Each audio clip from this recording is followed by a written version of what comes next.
This isn't any old tractor. It's a custom-built native seed sowing machine. It's planting native grass seeds at this vineyard in South Australia's idyllic Eden Valley wine region, where tradition meets innovation. Come on through.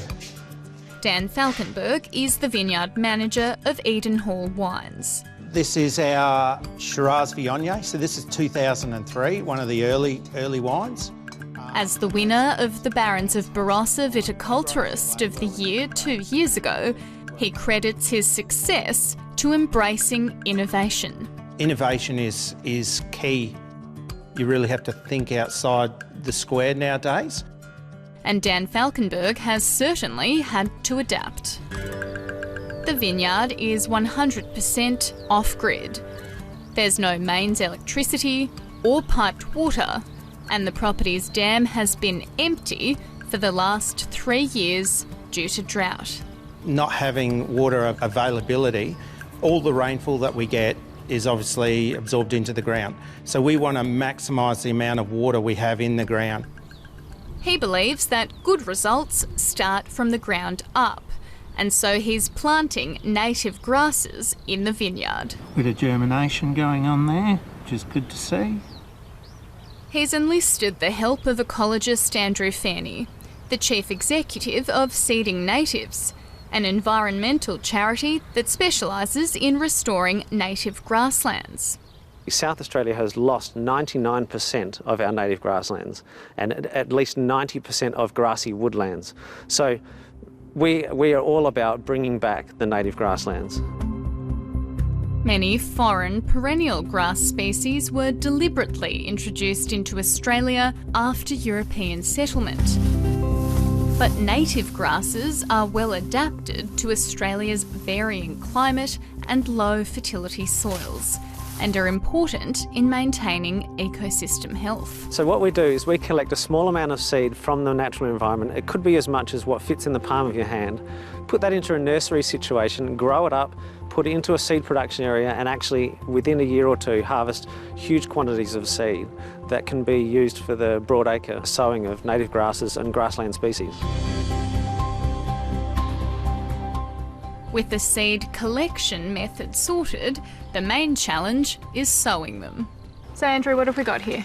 Okay, so here we've got an example of like a traditional agricultural seed. This is actually rye corn or sterile rye. And I hold my hand here and I make a little gap at the bottom. And you see that it just flows out the bottom nice and evenly. That's what traditional agricultural machinery requires from seed.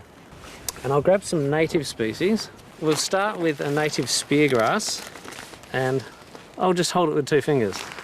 So there we go, we've got thousands of seeds, as we do in this pile, but here are the natives, and as you can see, it'd be extremely difficult to put that through any kind of agricultural machinery. This next one here is actually a flower. It's called Vitidinia. So what's a Vitidinia? It's a daisy. So right. It's a native daisy. Now, you're going to notice a problem straight away about this one is in the breeze here, it's just disappearing.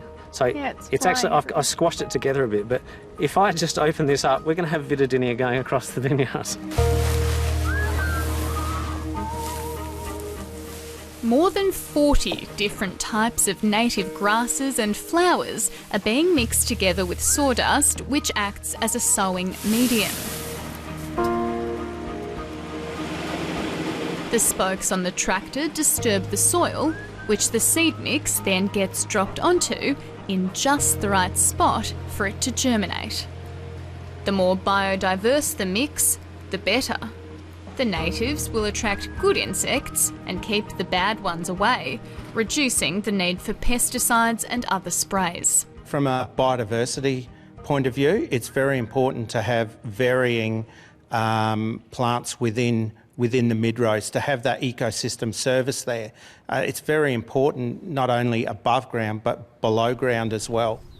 Unlike exotic species, the seeds being sown today will take 2 years to turn into mature stands, I think the benefits that native grasses have far outweigh how long it takes and the expense.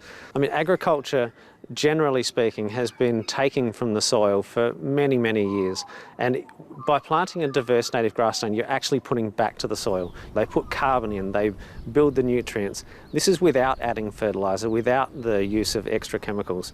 So the costs to the agricultural endeavour are greatly reduced in the long run by putting in the native grasses. And so how long has this been here? This ward's been here for about 5 years now. So this is a mature stand. And it's self-perpetuating, I guess, so it's self-seeding. And so the hope is, with what Andrew has sown today, that's eventually going to look just like this. Yes, correct.